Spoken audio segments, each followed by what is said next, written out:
there. As everything starts popping on, welcome to Black Coffee Conversation. And things are going to be recorded on iHeart, iTunes, Apple Podcasts, all those YouTube channels. And if anyone have any questions that's out there that's listening, keep it to your damn self because we having a conversation. Because I've been thinking about this question for a week now, brothers, and it's actually had me not sleeping well.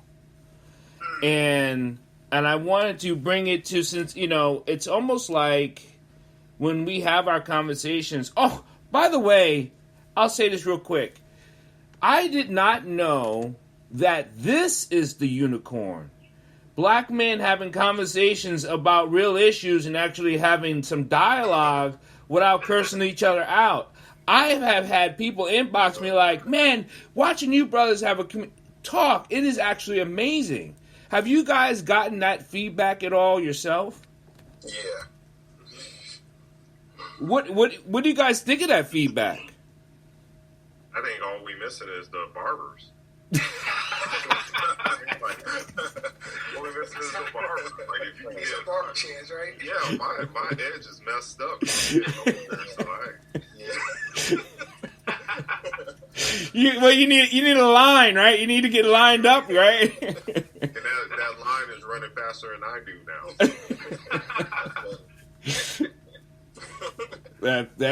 That's funny. That's true, but that's funny. That's funny.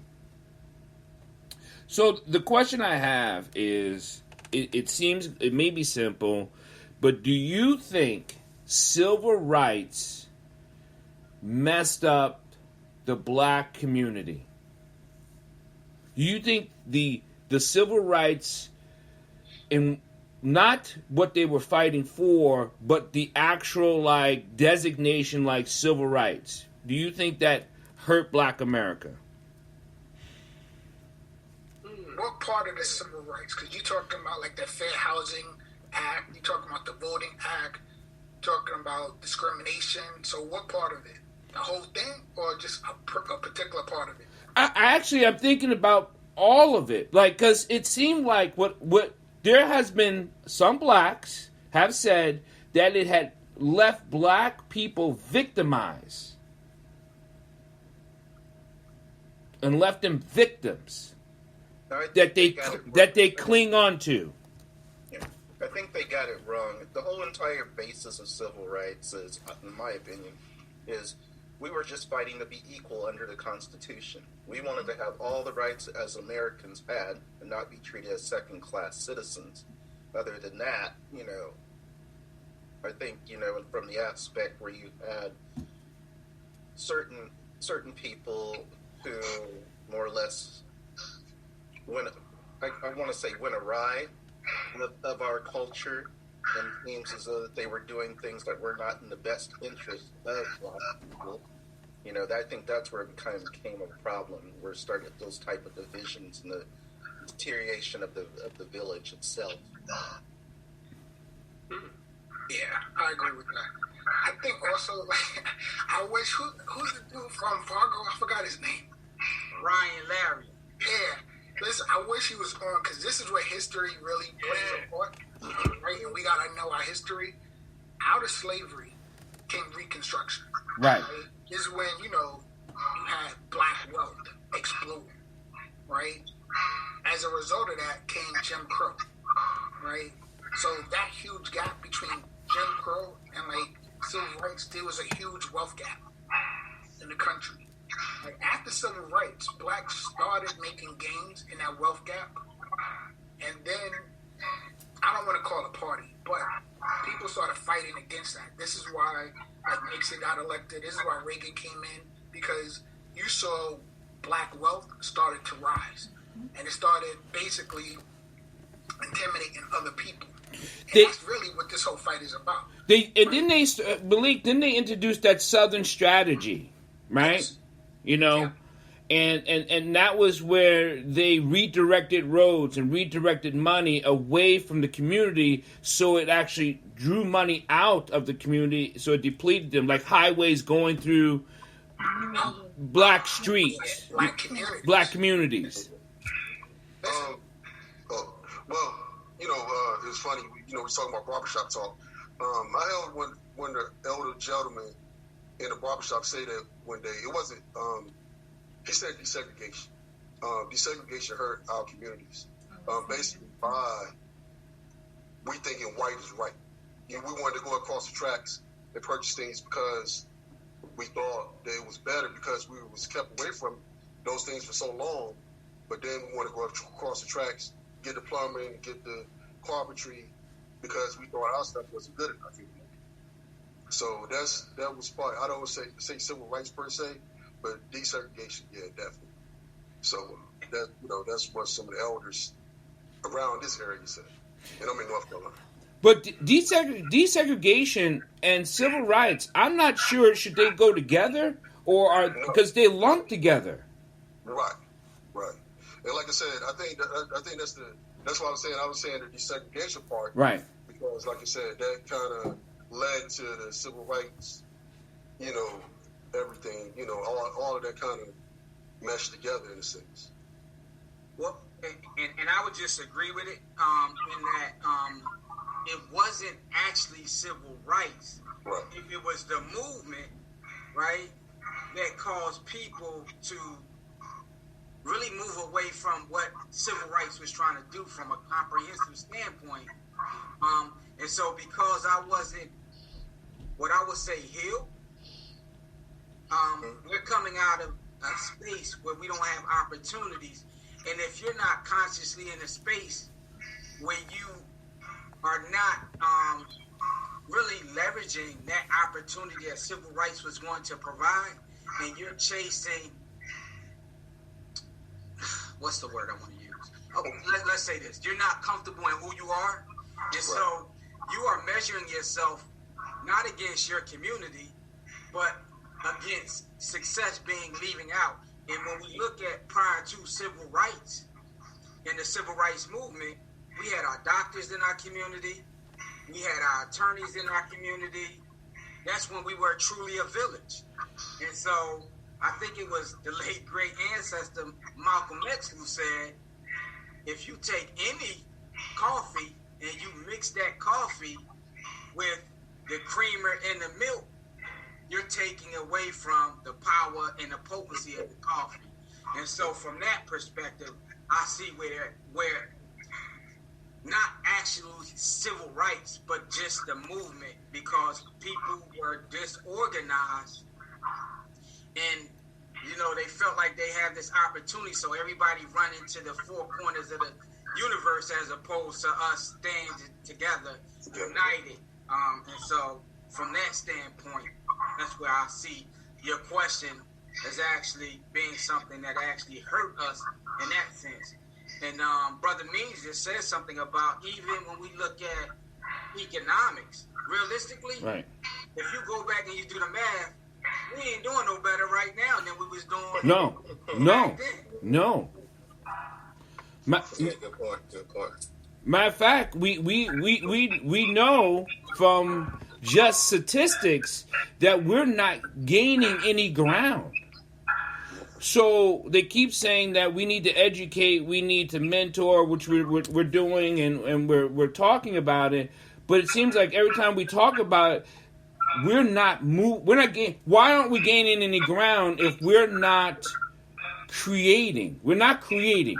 So that's why I said that civil rights hurt us, because so many blacks feel victimized, like it's because of this I can't do. So, the one thing I started thinking about? So, I'm going to go back to slavery. There was a discussion going on right before slaves were freed, whether they were going to ship all the slaves back to Africa, right? Or they were going to allow them to stay in the United States, right? A group of prominent black men leaders at the time went to the president and said, listen, we fought real hard. We want to stay in the United States, right? And I kind of look at that and say, okay, what was the better decision? Should we have stayed or should we have gone? And then you start looking at black, African-American or black countries, Haiti, Africas, and you don't see the development. You see the systematic, the repression of those countries. So you look at it in the United States, we had black communities, right, that were thriving. And what happened, it was a systematic effort to break those communities up. Highways, were developed through them. They were crushed. You go back to Greenwood and other places like that. So I like the question, but I think it's deeper. It's always systematic. It's not so surface, and it doesn't really come down to us. I know growing up, I was always taught about the black dollar and how much it circulates in our community, right? And making sure that dollar circulates in our community. So we were born with it, but we got all of these other forces that are working against us. Some are seen and some are unseen. But yeah, that's a good point. Yeah. My focus is on the mindset. Why is it that, like you were talking about, Kelly, about the village aspect? Once we did have our people actually making a little bit of money, why is it that they felt like they needed to move away from the neighborhood? Those type of things. And that's where our focus was. So if this was about civil rights and bringing up one another in that aspect, I think they should have just stayed right there in the neighborhood and kept things going. But they didn't.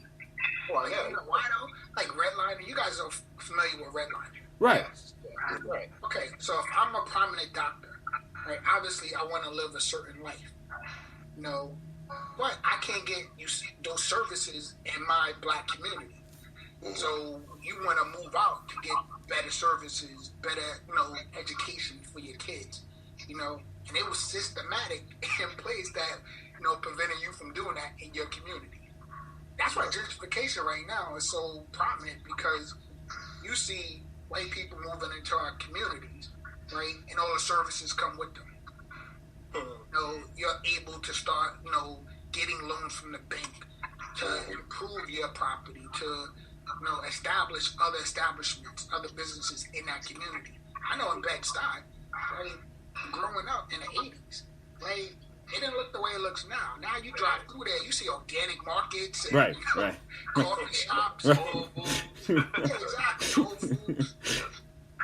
And we know black people as a whole are consumers, so they would have definitely, purchased in that neighborhood. But you got to ask yourself, how come those stores weren't there? How come the money wasn't there to establish those stores? I mean, it's not a joke, but if you see a Starbucks, the black population's gone down. Say that again. I didn't hear. It's almost comical, but if you see a Starbucks going up, the black population has gone down, and more white people are coming in. Right. It's almost like that's the sign. Right. Yeah, it's funny about Starbucks you mentioned there, Doc, because I remember Shaquille O'Neal. He had a stock in Starbucks, and I remember he wanted to open up a Starbucks in Harlem. And they came to him, and he was like, nah, I ain't gonna do that. Black people don't drink coffee. that was the mindset there, which people didn't know that. But I think in terms of this conversation, a lot of the time is divide and conquer. Like you seen in a Black Wall Street in Tulsa, Oklahoma. How that division went down. It was black wealth that was created there. But again, when you have those outside forces trying to take that once we have, it's kind of like that divide and conquer effect on it.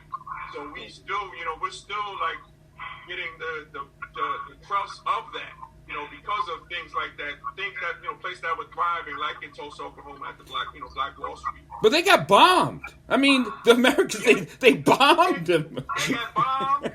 Nobody was convicted of anything. Like, no one got, convicted of anything, which is crazy. I mean, that's just like a systemic racism thing right there. And we still seeing the effects, the residue of that to this day. Yeah. But listen, Tulsa, Oklahoma was just one place. There were other communities. Yeah, there were around tons. the country, Yeah. other black communities that were thriving. I mean to say that they were thriving. And systematically they were destroyed. Like 60 Minutes just had this report last Sunday about a black community in Alabama. Yeah. Right? And they could trace their ancestors back to slavery. Right? And after slavery, they were thriving. And what happened? Highways were built through their communities. Listen, South Carolina, Hilton Head, South Carolina, right, was a black community, right? And what happened? Now, once they realized, like, white people wanted to be on the beach, right? Wanted to be near the beach. They drove a lot of those people out that community. So land ownership is huge too. That's the other thing too. Like, we have to invest in like property and land. And growing up, that's the other thing that we were taught. Like, listen, my grandfather, my great grandfather, was worked for the railroad, right? And most black middle class black men, that's what they did. They worked for those railroads and they brought that money home. He bought 100 acres in Farmville, Virginia, right? And he wanted to pass it down to his children. And at some point, somebody got tired of paying the taxes because it was his land, right? And they decided to start selling off his land, 100 acres, right? You go through Farmville now, it's developed. There's a university. Yeah. There's property used to be. It's like my mother told me this growing up. Like, the older generation, it was their responsibility to like instill those skills and values in that next generation.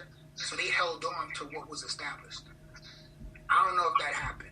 It didn't happen. It didn't happen. I mean, even, when you talk about the railroad, a lot of those guys, what were they called? These, they were called Georges, right? But all the name as a porter was a George, right? Yes. And you're right. They didn't care about what you were calling them because they brought that money back to the community and they brought it home and they bought that land, they bought those houses, they bought those shops. But I'm looking at so much of where you talk to a black person who isn't thriving, and they will throw a system card on there saying it's because of. Right. And that's what I came up with the civil rights question. Like, if we didn't have the civil rights, could we ever have played? Because we were going to thrive. Do you believe? How about go? Do you believe the blacks would have thrived anyway if the civil rights were never put into the courts? I don't. You don't think so? Think about this. In the 70s, right? That's when like the black middle class was really established. When black people started getting government jobs and city jobs. Okay. Right? Like, listen, a place like Rosedale, Queens, and right. Yeah. Cambridge Heights, Queens. Yeah. Black middle class. Most of those people were working class people. They worked for transit or sanitation or police officers. And that stuff wouldn't have happened if it wasn't for civil rights. Okay. And then they were able to send their children to college, right? And reestablish, basically that middle class. And realistically, think about the 80s, the Reagan 80s, when crack came in. Yeah. That kind of, that destroyed a lot of our communities as well. No doubt. It was brought up that how we know that the government was bringing in crack into the black communities and allowing these drug dealers to sell for them, so that it take that crack cocaine money out of the community so they can use it for the things they were doing overseas. Iran Contra, yep. Okay, I didn't want to say but that's exactly, because they were using that money for that. Hey, listen, there's a documentary on Showtime right now, the Reagan years. It kind of breaks down Ronald Reagan and his presidency, and during his presidency, he cut a lot of those programs that were helping, like, minority communities, disenfranchised communities, and that has a ripple effect now. Yeah, definitely. Guys, we talk, everything is like surround economics. Right, you got a Wi-Fi issue about stuff too, and it's gonna be interesting. Like, with this administration, obviously COVID is an issue. And when everybody was campaigning, can you guys hear me now? I'm having my internet. You guys hear me? Yeah, you're breaking in and out. All right. I was okay. So yeah, I was.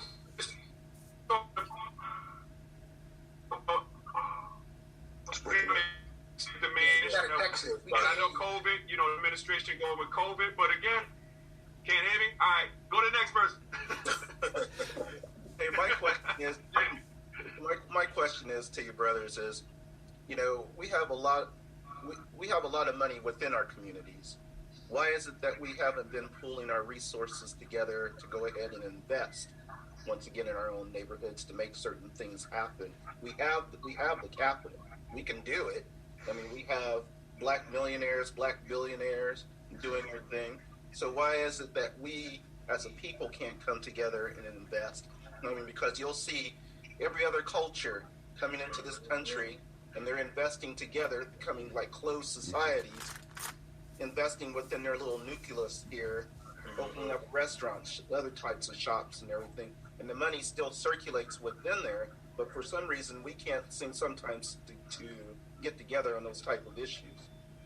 Well, I read this book called Triple Package, and it kind of touches on that.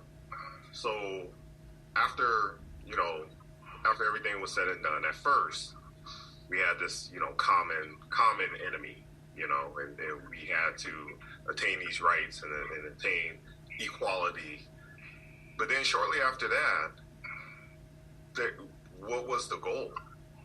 What was the goal? What were we reaching for after that? There have been many people. I mean, who's a rapper that just started a bank? Killer Mike. Yeah, Killer Mike just started a bank. Mm-hmm. And there are lots of people invested. I put some money in there just because. Right. But you don't see, not everybody has those same goals. So with that freedom came the spread of everything. I want this, I want this, I want this. And that kind of just diluted the black thought of what quality and success and all those things were. Because when we received those rights, and yes, we haven't received all of them, but when we received those rights, we were free to go out and explore. And the thing you got to remember is, and my wife's Caucasian, so we talk about this all the time. When her family was doling out land to each other, like my family was just getting off of slavery.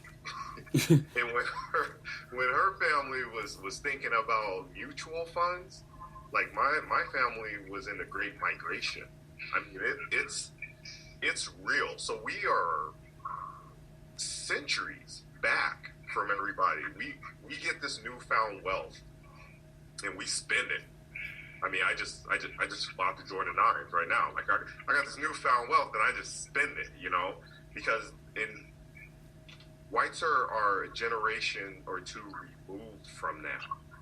They are accumulating and doing things, and so other people, they come across seas and they start accumulating things too. But us, since we've had that quote unquote freedom, we're free to do whatever we want. We're free to strive for whatever we want. So that's one aspect. And then the other aspect is, yes, it seemed that you have to move out of the community to do something and then go back and help your community. But you're still dealing with those mindsets, which, I think that's what Russ said, like Russ and Wes, we're still dealing with those mindsets. You have some people that their idea of success is not leaving that community. It's doing something else. So even if you do reach your hand back, they're like, nah, I'm good. I'm good right here. So it's kind of like finding out what is that next step for us. And I always say, whether right, wrong, or indifferent, I always say we're still waiting for Martin. We're still waiting. We're waiting for that one person to get behind. And so when we thought, as a community, not individuals, when we thought that was Obama, we were really let down when we found out what people can do, what the system can do. The system can push him out. The system can not let anything that he puts on the desk get voted in. And we were really, really upset by that. And that kind of put us a step back because we were still waiting for that one person. We said, well, damn, it wasn't Obama. Who else is it going to be? So it's really deep, and it's the facets are crazy just looking at it. You know what? Both, actually, Malik, Woodsy, and West, I'm listening to this, man, and the first thing for me is the point starts at when we get to the points of the civil rights movement. We're coming out of slavery. But we came out of slavery, and let's be real, we never even healed. So the late great sister, not great, the great sister Joy DeGruy talks about post-traumatic slave syndrome, right? So if we never get to the point where we can heal, this is why when we get all these new opportunities, we like a kid who just got a whole bag of candy, no direction, gonna be all over the place. And then we have the systems and institutions, to Malik's point earlier, right? These systems and institutions are doing exactly what they were designed to do. They're not broken. They was written by older white males to disenfranchise and exploit black people, women. I don't care what denomination, whether you black, white, Latino. Right. It was based on them. And so that's another part of the problem. And then it's a guy by the name of Brian Reeves from the Brookings Institute. Yeah. And he talks about monopoly. Mm-hmm. And what was it you kind of went to? It's like getting on a monopoly board 400 years late. Yeah. Yep. We didn't get no properties because all the prime properties already poured up. Right. But Kelly, the problem we have is if I have a property, right? And I bet all you entrepreneurs and you educated people know this. If I go to X amount of black people, they're like, nah, I ain't going to do that. What do you mean you're not going to do that? Why wouldn't you do that? Like, what is your problem? Trust. Hey, can I mention this? Yeah. Simple word. I mean, that's where our community has, we could go way back and dig deep, but right now it's just a trust issue. We don't trust our brothers. We don't trust the God that sit beside us because we, like you said, we haven't healed. We still in a division state within our communities. Yeah. We don't want that brother. If both of us got a Cadillac, he got an Escalade, he got an STS. Because I have the Escalade, he's envious of what I have. So we don't trust each other to formulate these businesses and these big collaborations to obtain those properties, those big, those large buildings and things that we could just collaborate, put our monies together, and go venture out and do those things. Prime example here in Eastern North Carolina, they had a $100 million project here in Eastern North Carolina. I know of at least about 10 contractors that probably could have put their resources together to complete this job. One did flooring, one did concrete, one did everything to put this project together. It didn't happen. Two light-skinned companies put their resources together. One did asphalt, the other did concrete. They put their resources together and got this contract. Like I said, we just can't sit to the table and worry about, what someone's eating. We're worried about who's gonna get the breast, who's gonna get the leg, who's gonna get, who's gonna get the piece of the pie. That's the problem.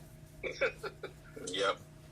Hey, so look, there's a group, 19 families got together And bought bought 100 acres outside of Atlanta.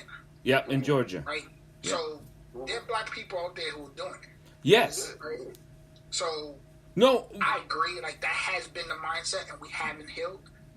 But I feel like there's a new generation that are like seeing the mistakes from the past and learning from it and doing something different. But Malik, it's not a but. And I know about the story. And when you said about the family in Alabama, the town was called Africa, right? Africa. Yes. Okay, Yeah, right. Africa. And I was remembering something I read about them. They actually traced all their ancestors back to this one ship, right? Yes, exactly. What was the name of that ship? I'm not going to remember. But Yeah, it's on 60 Minutes, so if you're interested, 60 Minutes, it was on this past Sunday. But the family those 19 families, my question is I'm pretty sure they asked more than 19, right? And why only 19? Because if they had asked me in Maryland, I would have been like, here. Matter of fact, I've looked them up and I've reached out to them going, do you need more? Like, is there more? Because I think I like to do that also. You know what I mean? And here's the other question: is if we have so many of these facets, we have fingers. Well, like Woodsy says, we're waiting on the Black Superman. We have trust issues. Like Kelly says, we are in post-traumatic slave disorder.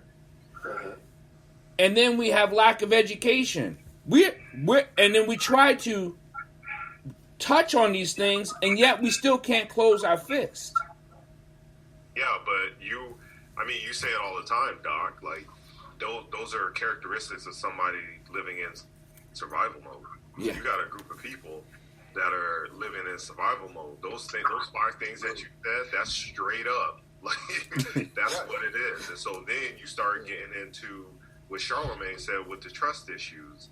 And then you start getting into what Malik says was, the families or whatever. But that's going to be interpreted by an outsider as exclusivity. So then they're going to be like, oh, look at them sedity groves. Like, they're you know what I mean? So that's where we are right now, because we can't. It's absolutely nuts. When I moved into town, I had a person come up to me, and I have one of the biggest yards in town, and it was a mistake. I just ended up with more land. Okay, fine. Within the city, I had a person come up to me and he wanted 20 yards of my land, and I went in the house and I talked to my wife about it, and she's like, no. And I'm like, well, he's offering a pretty penny, like, whatever. And she goes, you'll never get that land back. Plus, your ancestors been working for that land for I don't know how long. 40 acres and a mule is what she said. I said, damn. That's that. You know what I mean? It's just, that's the Caucasian lady saying 40 acres and a mule to a black guy. And I'm thinking, damn, it's one of those things where, yeah, we are, and this isn't going to sound right, we are immature as a people because we haven't had that establishment yet to what we can attain to and what we should attain to. If you take a group of people and make them feel less than, they're going to fight amongst themselves for the riches. I mean, that's just how it is. If you give them very little, then they're going to fight each other for scraps. Crabs in a barrel mentality. Crabs in a barrel. Yeah. But we only use that for our race. Only for the black race. Only. And here's what's crazy, Malik, and you can, do you know why every revolution of the black uprising has failed? It's because a black told on them. It wasn't because it got throttled by the outside community. Someone inside the community was like, I'll help you. They turned on each other. Every time a black person had an uprising, someone set them up. Well, let me ask this question, because from that same book, or from that same author, a different book, I think it was Amy Chua, but tell me so we say black people don't do that, but tell me another race where there isn't a strict confine on what success is, and that was made by the older generation. So if you look at Indian, right? Yeah. From India, they'll come over, and I know that a lot of them have the structure, and it is a rigorous structure. Yeah. If you become a doctor, because doctor, lawyer, that's the ultimate height of success. I mean, they have said, look, this civilization holds doctors and lawyers to high esteem, so, like, that's what you're going to become. You better not mess up in school or whatever, because you got 4 brothers and sisters, and when you become a doctor, you're paying for their college education. And, I mean, there are strict confines. Now, tell me of those that are successful don't have those strict confines that are strict confinement that is set up by the older generation. Yeah. The other thing, though, I think they're focusing on race and they should be focused on like culture and what do we all have in common. So, for instance, if we talk about like the Jewish race, they grow up in a system. They have that religious, culture that they all, adhere to. So there's certain like guidelines and procedures that they all adhere to. Same thing in like the Muslim race. Right? So you'll see a group of Muslim men come together and invest in property. Yes. Because they all have, that basic understanding. You can't really go by like, the color of our skin. Same thing with, Europeans. Like, you can't get a bunch of like random white people together and say, okay, you guys are going to do something, because they don't have anything in common. So I think that's part of the issue as well. Yeah. I agree, but I also agree with this, right? You can't. We're talking about if we stick to the conversation around race just for a second. Right. What other race continues to have a system or institution constantly give us a key and keep changing the lock? Correct. So the key don't work no more. Every 10 years they change the lock. So we learn the game, but the game gets changed. But we're still expected to excel. Well, let me throw something in there. Let me throw something, because I like being unpopular sometimes. Let me throw something in there. So let's say, the Asian culture, right? They came in, they weren't really accepted. The locks were changed on them. What did they do? What did they do that was different? Well, for me, when I look and I say, okay, they got into some industry where there was high need, and then they moved into those communities of high need and supplied that need, and then grew in that community. But what they also did, Davey, is that they are allowed to get minority loans from banks. Because they're foreigners, they can get a loan from a bank because that's what the federal government says will offer them. But for blacks, we can't get a minority. We can't get that type of loan because we're not foreigners. But we are. But we're not. I'll take that. That's true. And then plus, like you said, they get tax breaks by coming from another country 7 years. So that's why the restaurants keep changing names every couple of years under new ownership, because that's another 7 years of no taxes. And then, like you said, they finance themselves from China. They financing themselves. So I mean, and you said a key word, a need.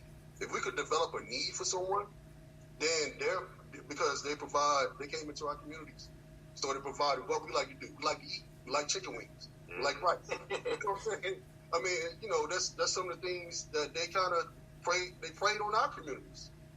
They didn't typically go into the white communities, came in our communities again and set up shop. Like, it's not even funny, but do the Indians, besides going to be a doctor and an attorney, as they're getting their minority loan, is the franchise 7-Eleven just handing it over to them? Like we got another spot for you? Like, it's ridiculous. They have the liquid capital. They have the liquid capital too, because like I said, they're funding themselves.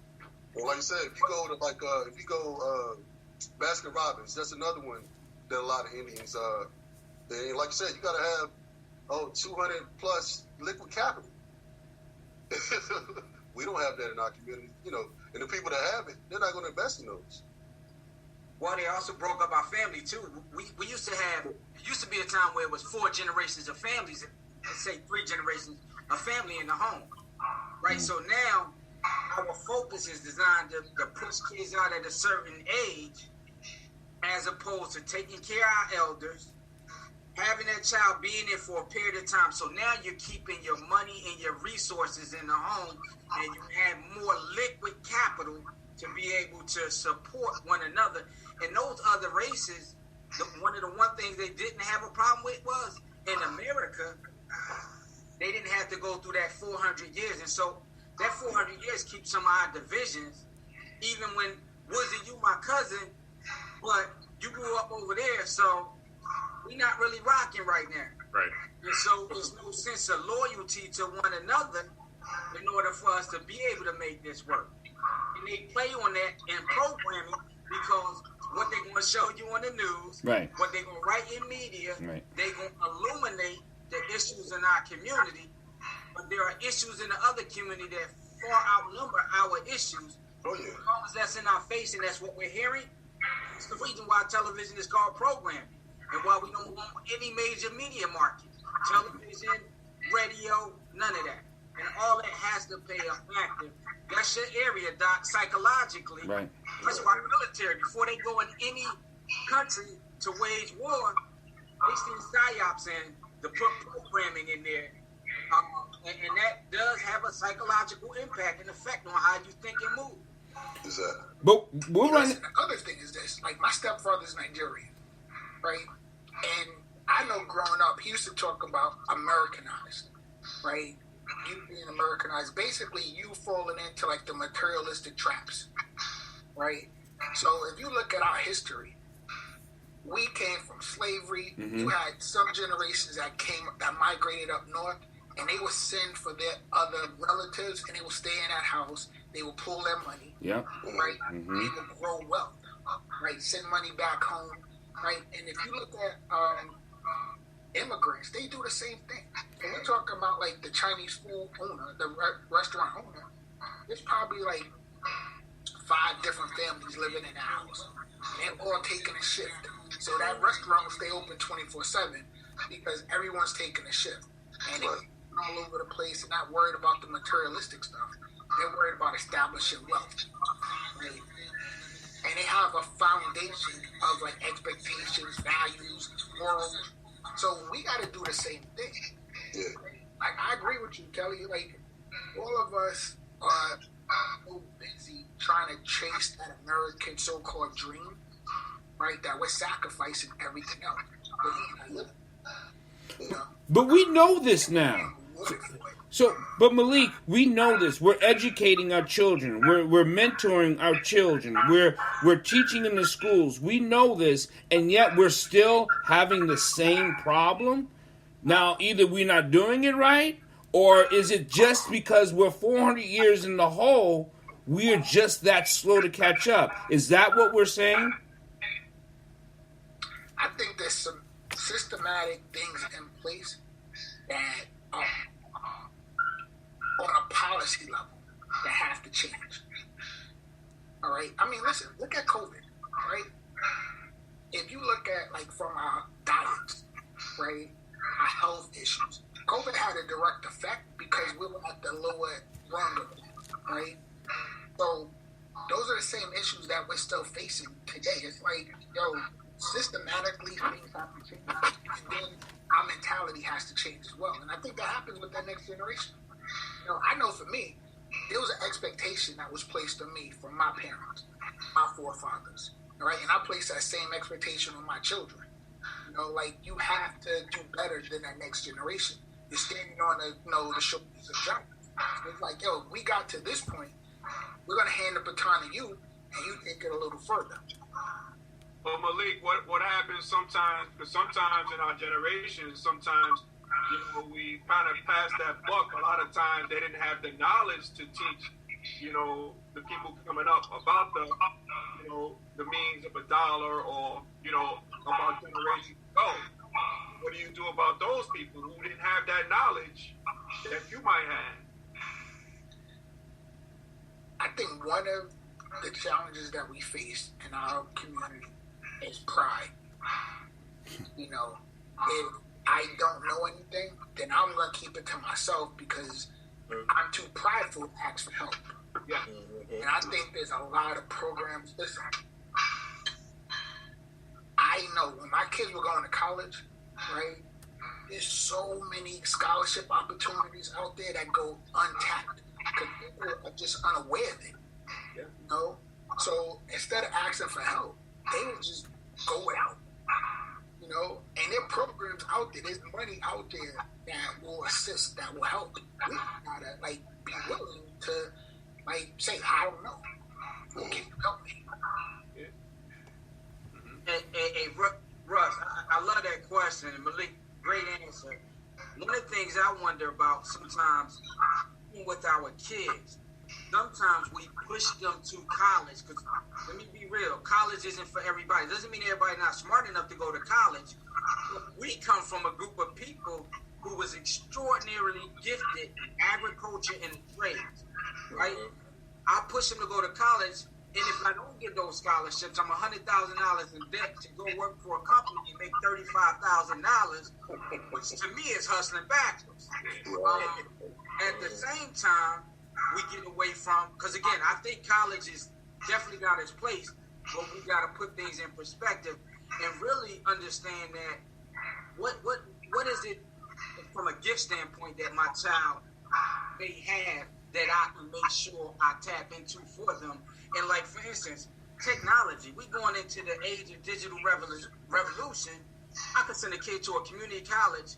He can graduate. I just had 2 kids in one of my programs making $85,000, and they only have a 2-year degree, and they have no debt. Yet, when I was talking to another mom, she, no, he's going to college. Like, we've really got it, again, it goes back to ego and pride. Is this about positioning them to be successful, or is this about you living your dream? I got a question for you, Dave. You make a great point, Kelly, because it's all about providing that information. Like, you have that information, you sharing that information, from going from there. That's a great point, though, definitely. But I also think it's about exposure. So it's like, Kelly, I love that. It's like, but how many people know, hey, you know what, I could go to a 2-year institution, learn computer programming, be an electrician, be a plumber, and make as much as somebody who goes for a 4-year degree. Because in our community, our formula was, hey, once growing up, my mother used to say there's a gap between somebody that has high school education versus an associate's versus a bachelor's, master's, PhD, and the gap in income starts growing the higher up you have in education. So that's always been the mentality. It was a lie. We were trying to give our kids the best opportunity for success. We're gonna push college, and until somebody comes along and says, "Hey, you know what? You can make more money doing this versus doing that." But here's the deal too in our community. All right, and like I said, in the beginning, white is right. My homeboy Andre, he went to HBCU, A&T. And I think that's what hurts a lot of our community. We don't want to go.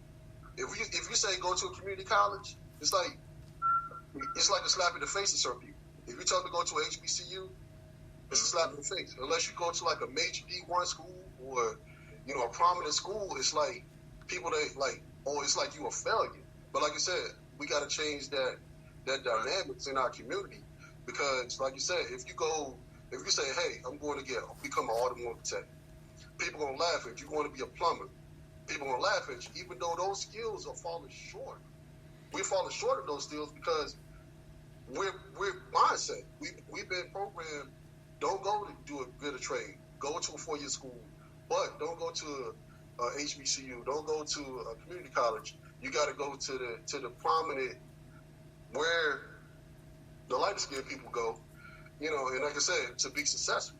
And I think that's why, like I said, those programs out there. But like I said, it's like a slap in the face when you tell somebody, hey, go to a 2-year school versus 4-year school out the gate, knock out some of your debt, then go to get your BSN or whatever in nursing or whatever, what have you. Start the 2-year, then go to 4-year.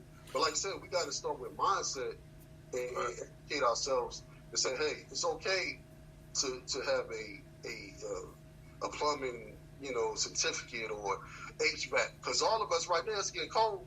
We call that HVAC person, hey, we need our job fixed. You know what I'm saying? So it's like we in our communities, we kind of shun stuff like that, man. It's out there for the taking, but we kind of we frown upon it. We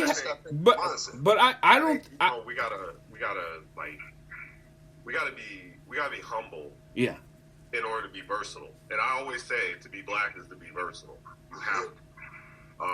When I teach people, I teach. Look, I am a doctor.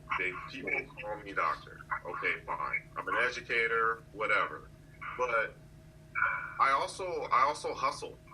I mean, I buy an Xbox X and I flip it real quick. I mean, that's what I do, and I make sure that my kids see that, because it doesn't matter. Way back in the past, this has been an argument for centuries: trade versus education. You know, you got this side, you got the other side, but we no longer have to pick. I mean, I can get trained in a trade to help pay for my school. Right, you know what right, I mean? And I can right. just be taking one class per semester until I get that degree, just in case. Oh, look, I'm a masseuse and I broke my hand. Now I got to go with Plan B. And I think that's really where we have to get at is teaching versatility. But like a lot of you guys said, you have to be humble in order to do that. I mean, I love the fact that if I buy something and I flip it, my kids see that and they're like, whoa, but that thing was dope. Like, why wouldn't you keep an Xbox X? Everyone loves it. Well, they're selling it for $1,000. Why wouldn't I make money? I can make money on that, put it towards stocks and bonds or your future education or whatever, and be good. Even though I have a great job. But it's just it's that versatility, being humble, and really teaching the hustle. I mean, I think we kind of got away from teaching the hustle. We kind of looked down on it, like Charlemagne and Kelly said. And you know, Kelly, it goes back to what you said. It's changing the mental programming of people. It's all about having that conversation, but instilling those programs that, you know, there's a different way of doing things. You know, there's different avenues of doing things. So that's mental programming. That's just make sure. I got a question for you, Woodsy, and you said something about a black bank, and we know a couple of black banks out there, right? One more time, I didn't hear it. About the black bank, okay? Has anyone tried to get a loan from a black bank? Any one of you guys? Nah. No. I want to know if the process is different. Like, do they say, "Hey, you're black and you're what?" Or do they look at you hard? I'm curious.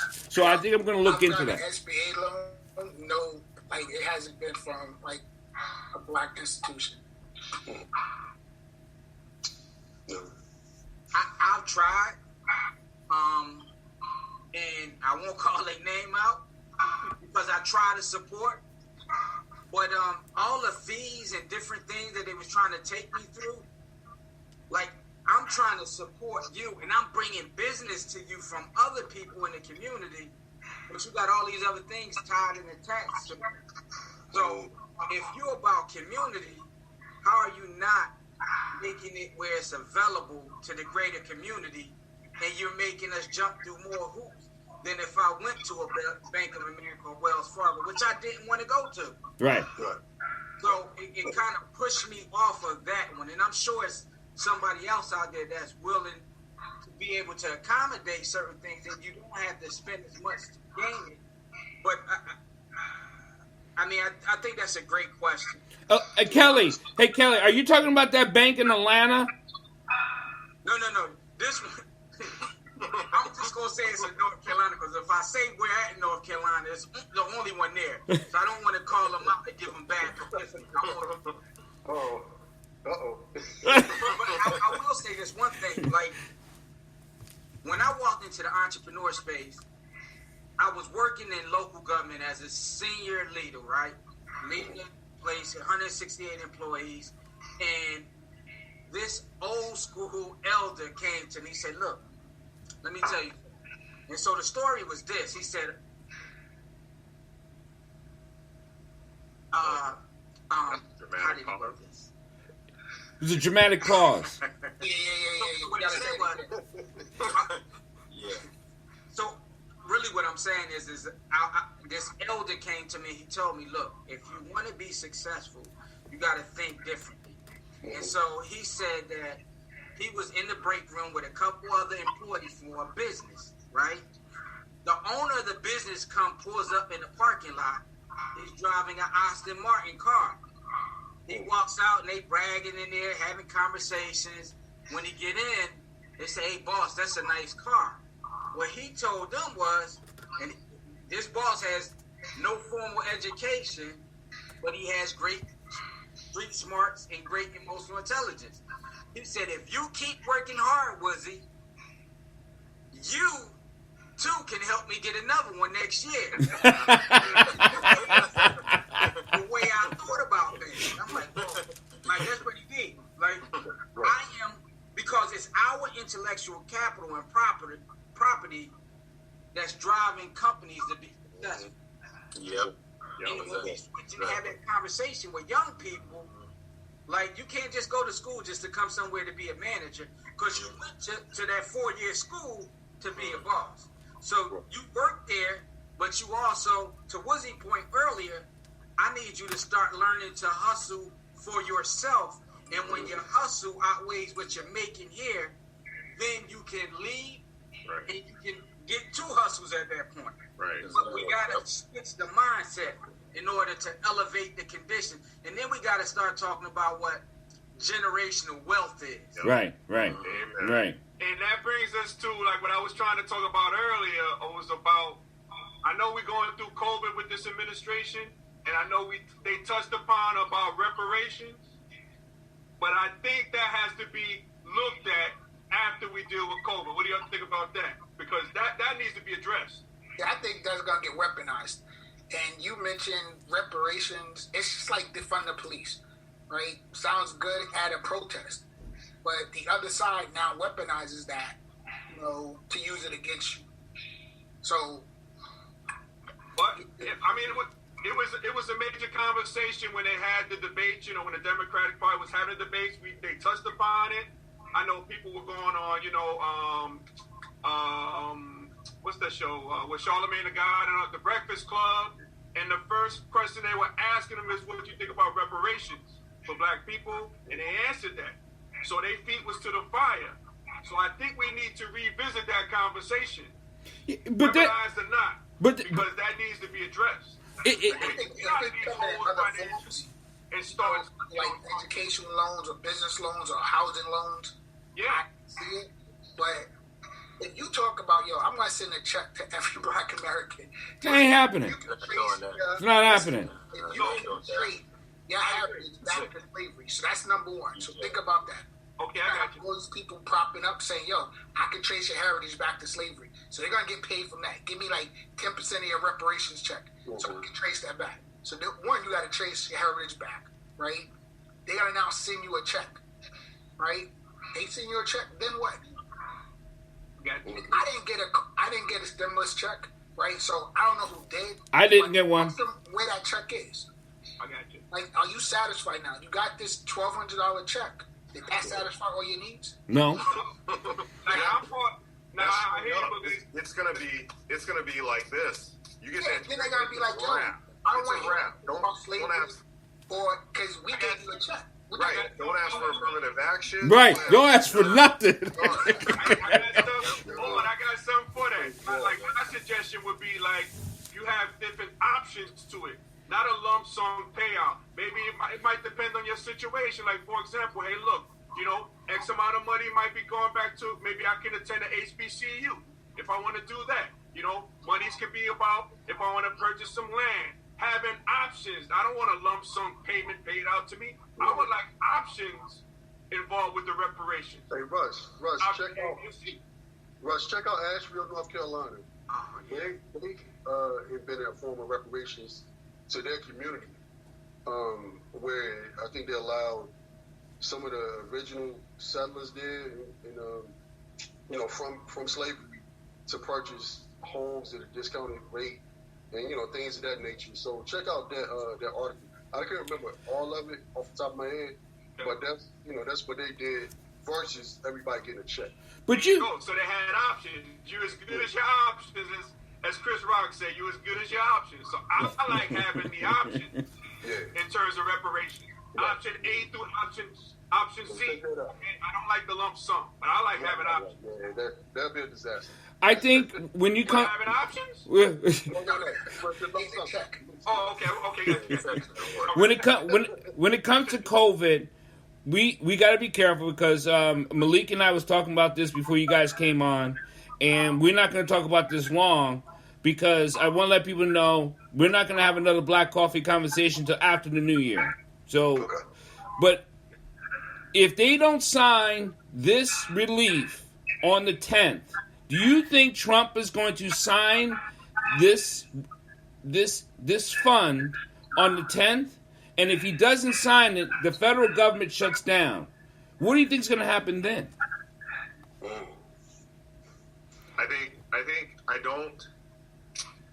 I think it's going to go through because at this point we're talking about Trump's legacy here and what it's going to say in the history books about him.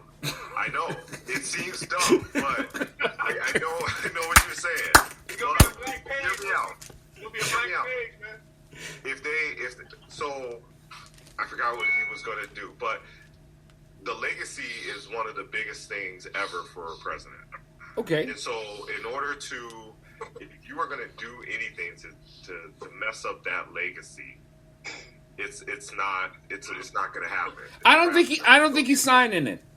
Huh? I don't think he's signing it. Yeah. You think he's going to let the government go? I think Trump is the kind of person to be like, I'm out. He's going to be like, deuces. Yeah, he don't care about that. You know what? I'm gonna wait till the new year. I might sound real stupid right now. I get it. You can razz me. You call me donkey of the day. I get it. But I think when it comes down to it, that legacy is really gonna, and what they put on those history books, that's what's gonna weigh on his mind. That's the same reason why I thought way back in the day, where he was trying to put money in the black communities, trying to fix that legacy. That's all that's about. Yeah, I don't think I don't know about that. he cares about legacy. Yeah, I don't think he cares about it. Yeah, one of the conversations we were having is like COVID has hit all around the country, so states and cities are now being affected because they see a lack in the tax revenue, right? So what that means is now, and I'm sure you're affected by this, right? If you don't have your tax revenue, then you're going to have to start cutting services or start cutting employees, right? If they don't sign this on the 10th, not only does the government get shut down because they don't have a budget for the new year, and that relief, like families who have been affected by COVID don't have that relief, whether it's small businesses or like regular, households. So that was our conversation, right? And I don't think Trump cares. I think he's a narcissist and he only cares about himself. Exactly. If this doesn't affect him, then he don't care. He still think the election was stolen from him. Right. Who doesn't think it was stolen from him? We had certification, 15 electoral college votes on this, and he's still crying like this election was stolen. Crying about a refund. So I'm gonna be the brother that get booted out of the barbershop come January, right? Like you gotta go. Like you were wrong, you gotta go. Okay, we're gonna do this. But if I win, you ain't never gonna hear the end of it. We come back in January, we're gonna see. Yeah. Hey, I want to welcome Dale Weston. Please welcome a good brother of mine, Dale Weston, and welcome back, Brian Larry. I'm just here to listen. Please continue. So, if we are not going to get this stimulus for us to resume as a country, where does that leave our communities, or where does that leave us individually? Because we were talking about this earlier, that we need to come together as a community, because individually, some may be okay, but a lot won't. And I will say it leaves, being in small town government, if we don't have that budget, it's continuously cutting services, which is what Malik said, continuous. So it will be my brother's keeper, literally, if those services get cut. it should be that way anyways, though, brother. Right, I totally agree. But it's you're really gonna find out how good of friends you got. No money out there. We gonna see them close, right? Yeah. I love it. Hey, Woodsy, you got the bigger lawn. We're gonna come to your house for barbecue anyway. You know what? We can all raise the roof on our property and get some. Yeah, welcome to it. You just can't. You gotta buy your own food though. You know, a lot of the things that we talk about doesn't normally get discussed in public. And that's civil rights. Were black people victimized because of the civil rights? Do we hold ourselves as victims? How come we haven't funded our own communities? We talked about these things today, and it has an effect because we all have our own opinions. And like Malik said, we're not monolithic. We all come from different areas of the country and different backgrounds, and we all have ideas, and I think that's the blessing. Thank you. Yeah, one of the things I would love to touch on is why don't we fund our own communities? Oh, you late, brother. Why aren't more of us coming together to, create a Black America? We talk about it. Yeah, it's called trust. We don't have enough trust within our own group. I'd say to make so. something like that happen. So, is that built into us? No, it's trauma. Trauma, yeah. But you know what? Like, here's my question, right? What's that vision? What does that look like? So, Brian, what does that look like to you? To me, that's Black owned. You know what I'm saying? That's Black communities. You know what I'm saying? There's Black programs that help Black people out. You know what I'm saying? Black youth program is Black people helping Black people out. To me. Yeah, but I don't care how I can help you out. Let me help you in some way. That's what I see. And Brian, That's necessarily monetary, right? Knowledge. You know what I'm saying? How can we help each other? That's the thing that I want to try to put together and build on. But Brian, I agree with you. But when you go and give someone a product, some Black people always want to hook me up. Nigga, you crazy? I work for this. You better pay me what you owe me, because that's what my gift is. But they always want the hookup. Yeah. No, I agree with you. It's it's my hair. I make sure pay him and tip him. That is his job. Just because he's my friend doesn't mean I shouldn't hook him. I shouldn't pay his fee. You know what I'm saying? And tip him for the good job that he did. I think we all talk more of like that. That would literally take us to a different level. Yeah, kind of going back to some of these points. I think the one thing COVID has done is it's destroyed the small businesses, especially the small minority businesses. Right, we are being affected more than any other groups out there. I'm about to pause you on that one. I talked to a lot of small startup companies, Black owned, white owned, Chinese owned. It's all about innovating right now. What COVID has done is taught businesses you have to start innovating. I mean, look like how you've always done it. It ain't gonna work no more, man. Restaurants caring about not having people come inside. You just do curbside. You can still get your food out there. You know what I'm saying? I mean, retail, go online. You can sell more online because there's more people in the world to talk you can get in front of. So I don't understand when people say it's hurt those types of businesses. I'm trying to figure out how did it hurt. To me, I think it leveled them up. Gave them a chance to take some of the government money. They pump some of it. They ain't giving a lot of it. So they're money they're pumping at it. Take a little time to think about what they're doing. You know what I'm saying? What the process is, and then try to figure out how can they do better. This is only the beginning of a virus coming out like this to create. There'll be another virus coming out, God knows, 10, 15 years down the road, whatever it may be. The idea is to put something in place now. But if this never happens again, you're already set. You know what I'm saying? You already have a to-go bag ready to go. Does that make sense? Okay, so what I'm going to say is this. Depends on, because you're in Fargo, so I'm not sure what the Black businesses are in Fargo. Yeah. I'm here in New York and Brooklyn, and I see the effects. Right? I know pre-COVID, what was here. Post-COVID, what's not here anymore. Right? And for me, I think, we have a government. I'm an independent, so let me just say that. I'm an independent, but I also feel like the role of government is to be a safety net. So there's no other time right now than us needing a safety net, right? So yeah, the PPP loans were great, but if you know the history of that, like small businesses didn't get it. Right. You got like mom and pop businesses that'll probably have like 1 or 2 employees, right? And they probably working off the book. They weren't eligible for that PPP, right? So they're out of business. That's what I was going to get on.